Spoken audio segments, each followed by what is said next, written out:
Bon, je vous fais l'histoire très vite. En fait, c'est l'histoire d'un enfant qui tue sa sœur quand il avait, je sais pas, 6 ans. Ensuite, il revient des années plus tard, le soir d'Halloween, pour tuer son autre sœur, sauf qu'il n'y arrive pas. Donc dans Halloween 2, il la poursuit dans un hôpital, sauf qu'il finit par cramer avec son docteur. Après, dans Halloween 3 n'a rien à voir avec le reste de la saga, donc on s'en bat les couilles, même si le film est cool. Ensuite, il revient, il a survécu, voilà, et Dr Loomis aussi, il a survécu, alors que il a quand même explosé, sauf que du coup, ils arrivent pas à l'arrêter, enfin, ils arrivent, ils lui tirent dessus, wouhou, mais en fait, il revient dans Halloween 5, parce qu'il était pas mort, en fait, comme d'habitude, sauf qu'à la fin de Halloween 5, enfin, à la fin de Halloween 4, d'abord, il se fait battre par quelqu'un avec des pouvoirs télékinésiques, voilà, vous avez vu. Ah putain, c'est tellement n'importe quoi, cette saga. Et en fait, on découvre que sa nièce, Jamie Lloyd, elle est aussi un peu psychopathe. Du coup, on l'emmène dans un hôpital psychiatrique. Et ensuite, Michael essaye de tuer sa nièce, encore, dans le 5. Sauf que ça marche pas. Donc, dans le 6, il arrive à la tuer. Ah. Sauf qu'après, il y a une secte. Et on découvre qu'en fait, depuis le début, Michael Myers, c'est un monstre de secte qui doit tuer tout le monde. Sauf qu'en fait, voilà, ils arrivent à le battre. Et en fait, Dr Loomis, ça devient Michael Myers, car la saga n'a plus aucun sens. Ensuite, 20 ans après, on retrouve Jamie Curtis qui s'est fait passer pour morte, mais en fait, elle était pas morte, pour échapper à Michael Myers. Il revient, il essaie de la buter, et après, Jamie Curtis décapite Michael Myers. Sauf qu'en fait, c'était pas Michael Myers. Du coup, dans Halloween Résurrection, Michael Myers vient pour tuer Laurie, il tue Laurie. Et ensuite, il va dans une télé-réalité et il fait du kung-fu contre un rappeur. Wouhou, c'est génial, j'adore cette saga. Et ensuite, Halloween 40 ans après, parce qu'en fait, Jamie Curtis, elle était pas morte, wouhou, on s'amuse. Et du coup, elle angoisse parce que Michael Myers, il s'évade de prison pour la 52e fois. Et finalement, avec ses filles, ils arrivent à le bloquer dans leur maison et après, hop, ils font brûler Michael Myers. Sauf qu'en fait, il a survécu comme d'habitude. Et ensuite, dans Halloween Kills, il tue toute la ville, Michael, parce qu'il n'aurait plus rien à faire. Il tue la fille de Laurie Strode. Et après, dans Halloween Ends, que je n'ai pas vu, mais d'après le scénario exceptionnel, en fait, ça fait 4 ans qu'il a disparu et Jamie Curtis s'en bat les couilles. Et voilà. Et après, ils vont s'affronter, ils vont sûrement mourir, les deux personnages. J'en sais rien. J'espère que la saga se finit avec ça et qu'on fasse pas Halloween 50 ans après, 3 millions d'années plus tard, en déambulateur. Voilà, hein, ça commence à faire beaucoup.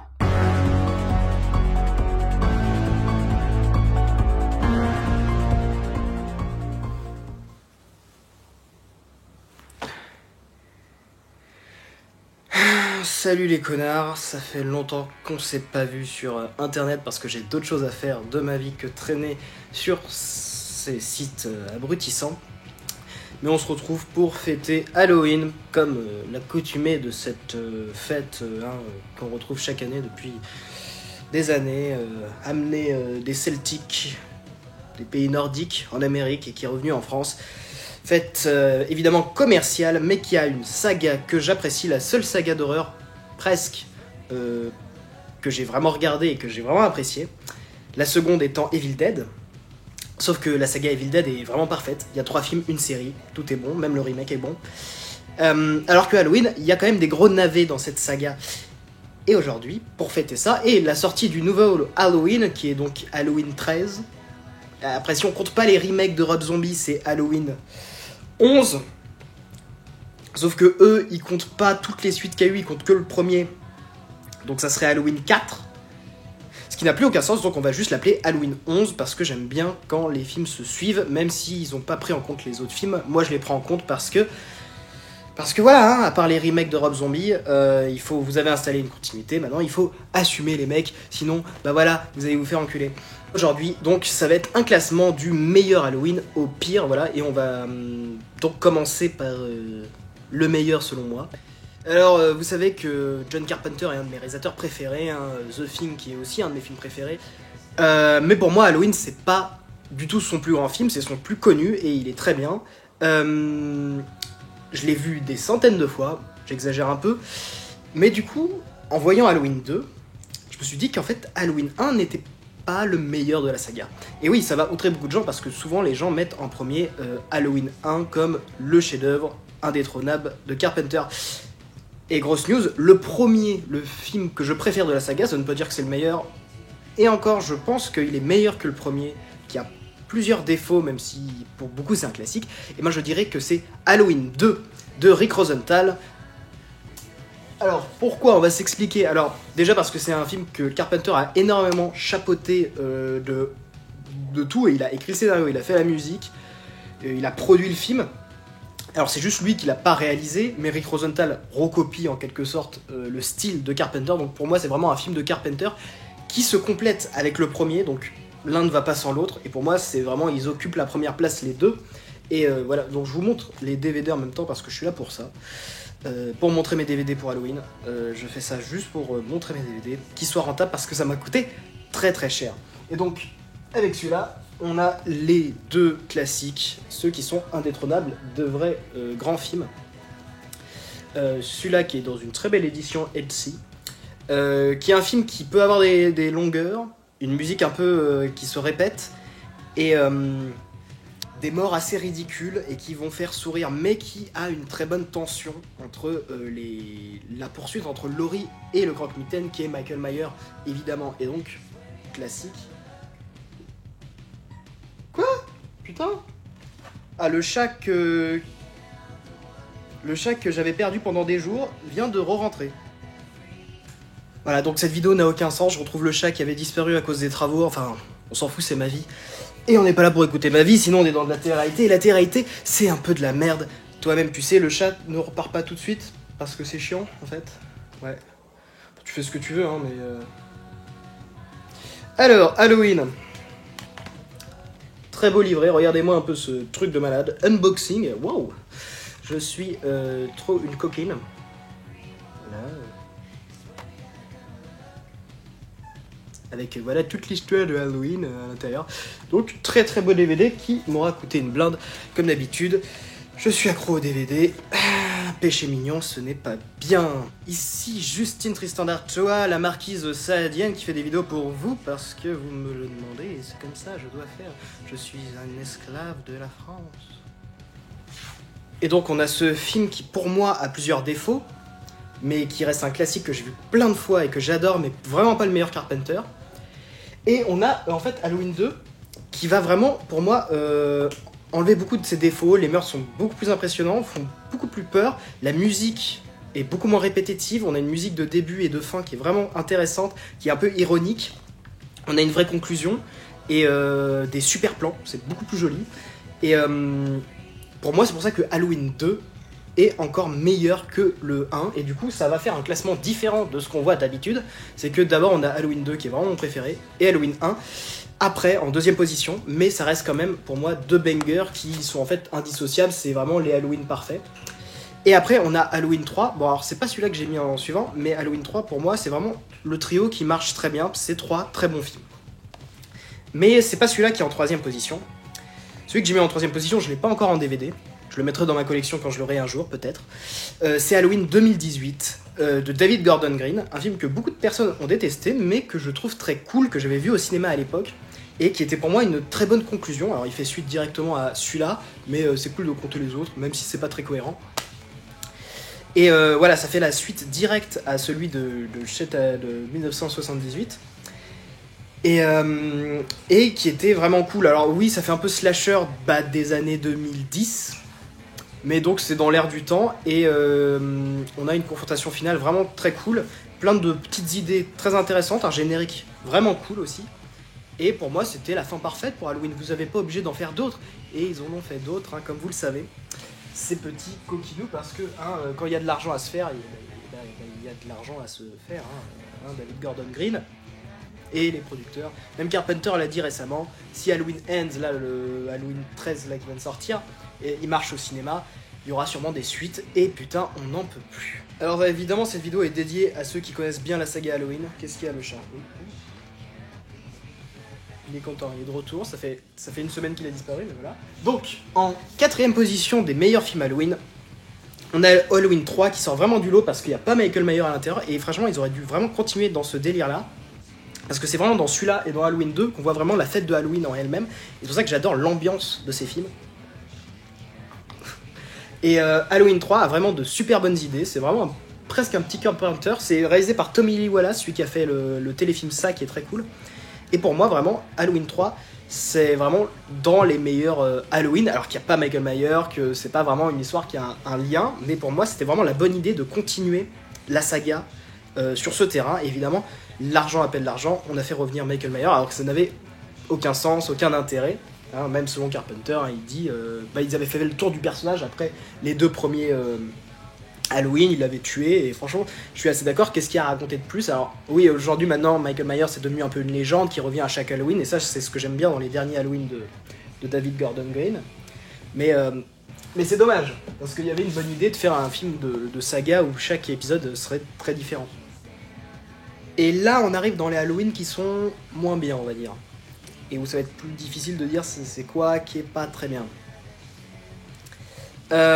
En vrai, je mettrais Halloween Kills, qui est donc la suite de Suite 2018, qui était un plutôt bon film, Suite 2018, j'avais beaucoup apprécié.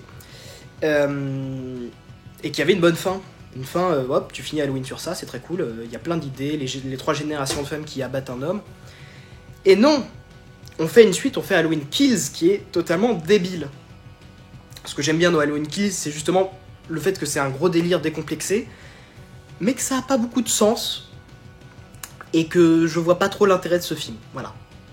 Il y a des bonnes séquences, évidemment, on s'amuse bien. Le film fait pas du tout peur, par contre.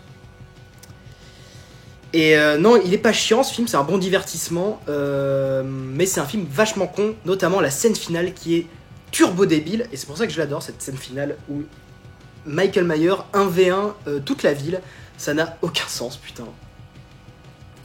Après, il y a des gens qui vont dire oui, il survit à ça, ça a aucun sens. Dans le premier film, quand même, il se faisait tirer dessus plusieurs fois, il survivait. Hein. Donc, c'est pas vraiment le fait qu'ils soient indestructibles, hein, l'incohérence, c'est que ça devient un peu trop du n'importe quoi. Hein. Mais encore, Halloween Kills n'est pas le plus n'importe quoi de toute la saga, heureusement. Ensuite, je mettrai Halloween 20 ans après, que je n'ai pas encore en DVD, et qui est un peu comme Halloween 2018, donc le Halloween 40 ans après, parce que là, c'est le 20 ans après. On retrouve Laurie des années après et Michael Myers qui ressort un peu de nulle part. Mais le film est cool, ça faisait une bonne trilogie avec les 2 premiers. Et il y a eu une suite, on en parle après. C'est un film sympa, avec de bonnes idées, mais qui est aussi dans l'air de son temps, qui ressemble au slasher à la Scream. Voilà. Pas plus à en dire dessus. Je suis de toute façon pas là pour vraiment décortiquer la saga, je suis vraiment là pour vous donner de mon préféré au pire, selon moi. Et je vous invite à voir les films. Regardez toute la saga pour Halloween, c'est un peu ce que j'ai fait. Voilà, vous les faites tous à la suite. Et vous voyez. Hein. Ensuite, qu'est-ce qu'on aurait à mettre en vrai, moi, ce que j'aimerais bien mettre, ça serait Halloween 6, la Productor's Cut, et pas le Halloween 6 qui est là. Parce que la Productor's Cut est méga intéressante, avec une fin vraiment très atypique. C'est vraiment un film Halloween qui essaie de rattacher les wagons avec ceux qu'on a eu après le 2 là, et après le 3. Et c'est un film que je trouve qui a beaucoup de courage, voilà, qui a des bonnes idées et qui a essayé de faire un truc, et qui malheureusement a été massacré par les frères Weinstein avec un des pires Halloween, et à cause de son remontage de merde. Et le chat qui sort, ok. Ensuite, on va attarder sur les films Halloween qui sont chiants. Voilà. On arrive sur la période chiante de Halloween, c'est pas forcément de mauvais films, encore que. On arrive avec Loomis, Michael Myers, ils sont vivants, tout explosé à la fin du 2. Bon, ok. Halloween 4, qui est chiant, mais ça va encore, il y a des idées. Notamment la fin, qui est cool, avec la fille là qui prend un peu le relais sur Michael Myers, qui sera bien sûr détruite dans celui d'après, avec la nièce du coup en fait de Jamie Lee Curtis, je crois. Très beau DVD par contre. Et ensuite, Halloween 5, qui est encore plus chiant que celui d'avant. Il y a que dalle à en dire sur ce film, putain. C'est un film chiant, voilà.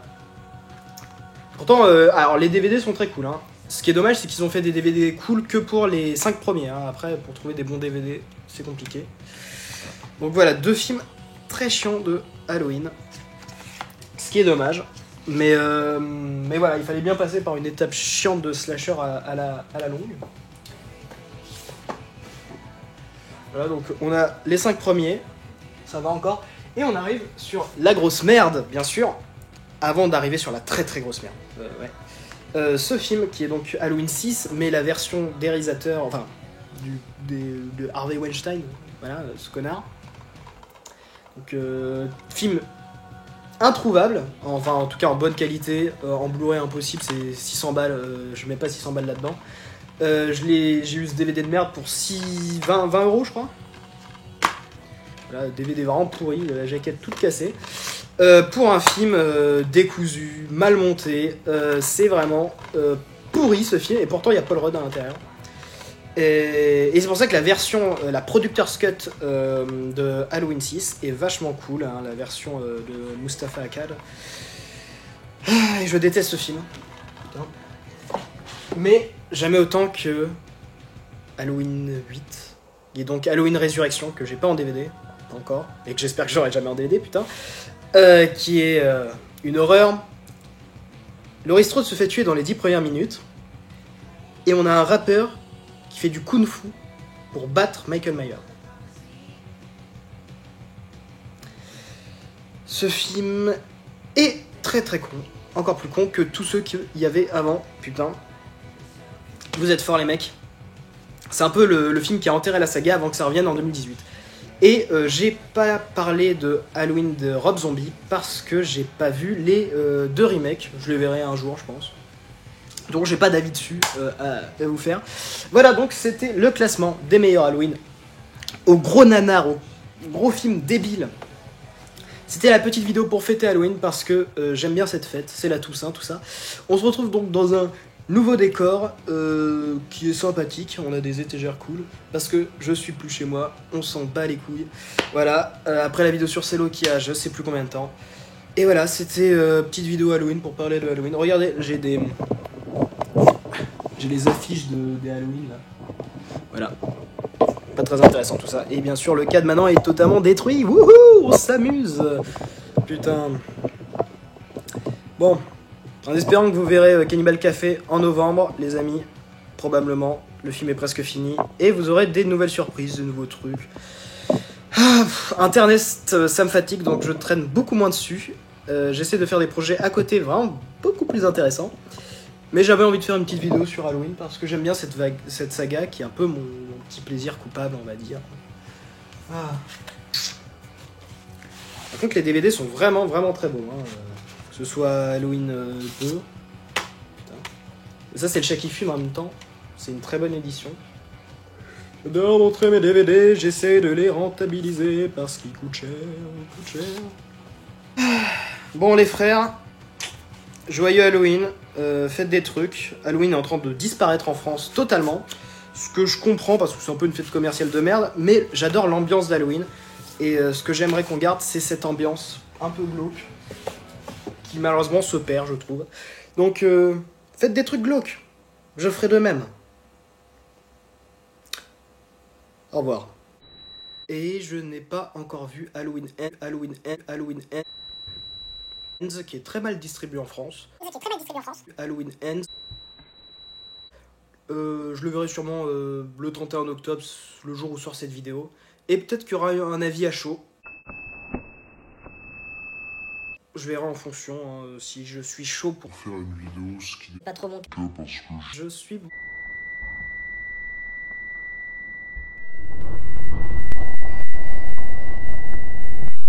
Halloween Ends, bien sûr.